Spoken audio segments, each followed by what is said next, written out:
Good morning, I'm Maddie Jansen, and this is the podcast of 17 News at Sunrise. It's everything you need to know to start your day in about 15 minutes. Working in the spirit of the Golden Empire, this is 17 News at Sunrise. Good morning. Right now at 5, a CSUB student says she was attacked on campus by a man she met on Tinder. And this morning, police are sharing her story, asking for the public's help. Acquitted for life.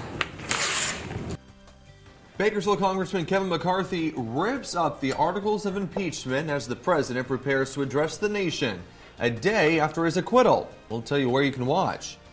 This morning, drivers will be honking for hearts, and 17's Taylor Schaub is live, where you can get yours checked out for free as we kick off Heart Health Month. This is Thursday, February 6th, 2020. Good morning. Good to have you with us. I'm Maddie Jansen alongside Alex Fisher. Those cheerleaders are going to be out there helping them kick off Heart Health Month, and I think they're going to be a little chilly this morning. I think the good news is it's a little warmer than it's been over the last couple days, but still very, very cold. I still had frost on my car when I left this morning. All right, so what are we expecting the rest of the day? At least we had beautiful sunny skies yesterday. Love that. Yeah, we're about 4 degrees warmer right now than where we were yesterday morning, so I guess that's a plus for the cheerleaders. Our high yesterday was very nice. We hit 56 degrees. Normally we should be at 60, so not far off from that. The record of 87 sit back in 1912. As we take a look at the temperature right now in the Bakersfield area, and we are looking again a little chilly this morning. So if you are going to be heading out, grab that jacket. 37, a calm wind out there. And as we take a look at the day here, starting out in the upper 30s, 58 by noon, and then by 3 o'clock, 62 degrees, sunny, and a light wind. Tehachapi, you're at 33 right now with a west-southwest wind at 2, so fairly light. Visibility is good. And as we take a look at the day, starting out in those 30s, and then we'll look at mid-50s under sunny skies this afternoon. Much more weather to come, but first, let's get a check of the morning commute. We'll send that over to Alex. All right, thanks so much, Kevin. Taking you outside for the first time this morning. Here's a look at the 99 at Airport Drive, and as you can see, things are looking pretty good on that side of town. And pretty much everything else around the county looking great to start off your Thursday morning. We'll have another check coming up in about 15 minutes. We begin this morning with a plea from Cal State Bakersfield Police. They need help finding a man who allegedly sexually assaulted a student on campus yesterday afternoon. Here's a picture of the man, only identified as Brad. Campus police say the student met him through the dating app Tinder. Around 3:30 yesterday afternoon, the woman told Brad to wait in a common area in Student Housing East, but police say he followed her up to her room and sexually assaulted her. The woman resisted and the man took off on a black Harley-Davidson motorcycle. Brad has multiple tattoos on his body and face, including dollar signs on his eyelids. Anyone with information is asked to call campus police at 654-2677. Meantime, the FBI has put out an alert of their own. They're looking for a man accused of a double murder here in Bakersfield more than 15 years ago. The FBI says Gustavo Soria left the country after shooting his estranged wife and another man back in 2004. Bakersfield police say Soria first killed his ex-wife, Pamela, at her home in southwest Bakersfield. Then he went to the home of Jose de la Garza, who she dated, and shot him as well. The FBI says Soria drove out of California in a rental vehicle that was later found in Tijuana. There's a $20,000 reward for any information that leads to an arrest. He is considered armed and dangerous. 5:03 now. President Trump's expected to address the nation at 9 a.m. today after the month-long attempt to remove him from office failed in the Senate. Tracy Potts is in Washington, where we'll hear from the president in about 4 hours. Donald John Trump be, and he is hereby acquitted. Fully exonerated. It's over, America. That's the message we expect to hear from President Trump when he speaks to the nation at noon Eastern today. We're very pleased with the result. We're glad this is behind us. Every Senate Republican voted to acquit the president on obstruction of Congress. On abuse of power, one defected. Mr. Romney. Mr. Romney, guilty. Utah's Mitt Romney becomes the first senator in history to break with his party on impeachment. That what the president did was wrong. Grievously wrong. He is entitled to his opinion. I think he made a mistake. Republicans declaring this months-long effort over. It's time to move on. This decision has been made.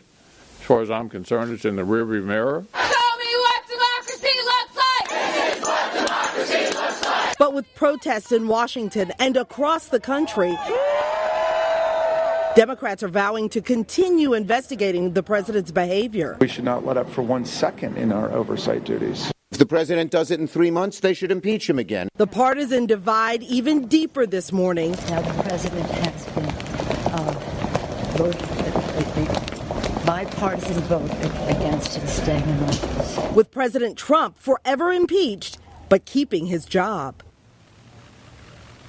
And so President Trump becomes the first president in the nation impeached, but still on the job seeking re-election.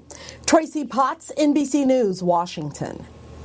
Congressman Kevin McCarthy took to Twitter after the verdict came down to share this short video. Acquitted for life. The 3-second video of the congressman tearing up the articles of impeachment was posted yesterday afternoon and has already more than 1 million views. He appears to be mimicking or mocking House Speaker Nancy Pelosi, who tore up a copy of the president's State of the Union speech Tuesday night. Well, his wasn't the only local opinion on the matter. A small group gathered at the Liberty Bell yesterday, taking turns at the podium to express their anger and disappointment with the acquittal of the president. This is a gathering of people who are protesting what we're calling the cover-up and the idea that somehow this president of the United States should not be held responsible for his actions. The Republican Party now is just completely under the thrall of Donald Trump and his supporters, who they're worried about, coming back on them if they were to vote, to convict him. From start to finish, our news team has wrapped up every major impeachment moment and highlighted local feedback on our web-only series, Impeachment Wrap. Where does America stand? You can watch all 18 episodes at kget.com. 5:07 now, and an alleged killer has been arrested by the sheriff's office after a stabbing in Oildale. It all happened on Tuesday. KCSO says Tracy Elliott was stabbed in a parking lot outside Sunshine Smoke Shop on Roberts Lane. The 53-year-old man from Wofford Heights died at the hospital. Deputies arrested 34-year-old Jesse Lopez for allegedly stabbing the man. He is due in court tomorrow and faces a charge of first-degree murder. More news from around town now. Each year, the Leukemia and Lymphoma Society hosts a spirited fundraising campaign in which prominent community members compete for the title of Man, Woman, and Student of the Year. And the kickoff to the campaign was last night at the Marriott Hotel in downtown Bakersfield. There are 21 candidates this year, 5 women, 7 men, and 9 students. They all agreed to raise money in honor of 2 young cancer survivors, the Boy and Girl of the Year. So our Man and Woman of the Year runs for 10 weeks. So we have candidates it's a 10-week philanthropic competition where every dollar they raise for us is a vote for them. And same thing with our Students of the Year. So that is a 7-week competition. 17's Tammy Melchak is once again serving on the leadership board for this year's event. The Student of the Year finale is on March 27th, while the Man, Woman of the Year is April 17th. 2,500 hamburgers and almost $40,000. That's just incredible. That is how many burgers were sold and how much money was raised yesterday at our annual Hook and Ladder Barbecue. You all lined up for hours at Compassion Corner to help us raise thousands for local burn survivors and helping them with therapy. A big thank you to our Compassion Corner partners, Dignity Health, and the local firefighters who helped us serve up all of those delicious meals for a great cause. Yeah. It was amazing. The first people started rolling through at 9:30, even though we didn't officially kick off until 11. It's just, it blows me away. It's really cool to see the community come together. We were out there for 17 News at noon yesterday, and we just had such a great time because it was great, of course, seeing everyone and just seeing where all that money was going to. And it was great to kind of be with everyone and enjoy the day. Yeah, absolutely. 5:09, a field trip tour turns into a hands-on learning experience. Yeah, how one group of local students were surprised with the simulation by Kern Public Health. That story coming up.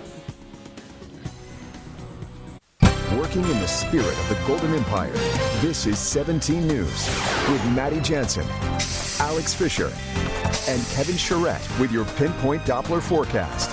This is 17 News at Sunrise.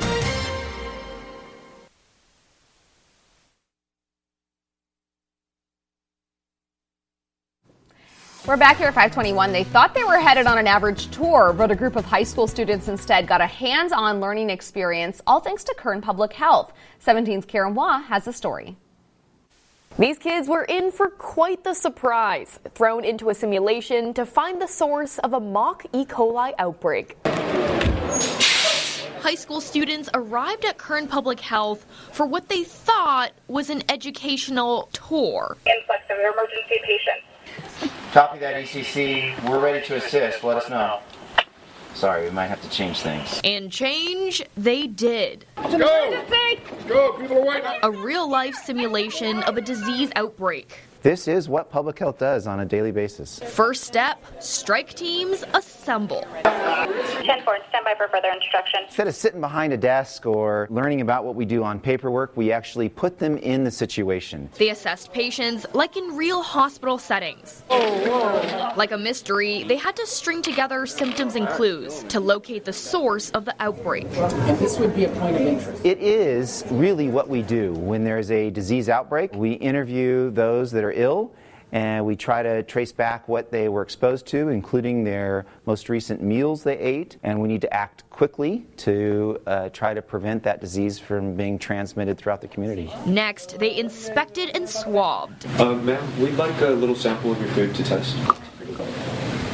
And finally, they held a mock press conference where KGET and fellow members of the media grilled them about their findings. My team was investigating an outbreak of E. coli. We're always surprised by the end of the afternoon how well they have summarized the outbreak and then actually presenting it to the public and the media at large. They sparked interest in public health careers. We believe this is the best way to learn. Give them the opportunities to actually solve the problem that we're facing now. And they found future leaders in their field. Karen Waugh. We completed our assignment. 17 News. So when I was in high school, I got to participate in one of the emergency simulations of a train accident. And it was like a county-wide one where they involved all the local hospitals and emergency services. It was so much fun. Yeah, I remember in school, I can't remember what the emergency was, but they had all the actors come in and all the makeup artists and, reenact this emergency situation. And it's a great experience because it's that hands-on experience that's, invaluable. Yeah. And so it's really neat to kind of go through it and see what it's kind of really like. It can get a kid really excited about a potential career, which is neat. All right, 5:24 now, and time is running out to nominate your picks for the beautiful Bakersfield Awards. Coming up, how you can recognize your local favorites after the break.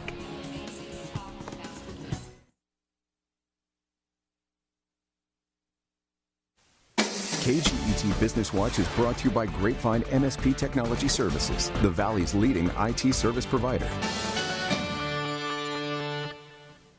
5:26 now. Mark your calendars because Murray Family Farms Dog Days is on the horizon. The annual event at the Big Red Barn has been scheduled for Sunday, March 22nd. This year, you'll only have one day to pack in all the fun. There's an agility course, hay rides, a costume contest, pet adoptions, plus fun and games for people and pets. They're still looking for vendors and local businesses to be part of Dog Days. If you're interested, you can contact them on social media. Well, tickets are still available for Bakersfield's first ever Mayor's Ball, the inaugural event benefiting CSUB, a charity fairly new to Bakersfield, but one that's already made a big impact. The organization partners with families in need with one of 109 churches of different denominations across Kern County. CityServe needs donations and sponsors because while its supplies are donated, it still needs to pay for transportation and other costs. The ball is this Saturday at City Center Church on F Street. It starts at 6 p.m. Tickets are $100, and CityServe is also asking for sponsors. Call the number on your screen for more information. It's known as the Oscars of Bakersfield, and you still have time to decide who could take home local awards. Nominations for the 2020 Beautiful Bakersfield Awards are due tomorrow. The awards gala is presented by the Greater Bakersfield Chamber of Commerce to recognize individual and community accomplishments from the previous year. The awards are presented in 16 categories. All of the details are on our website. Just head to the KGET.com website and click on the hot link option. Alex?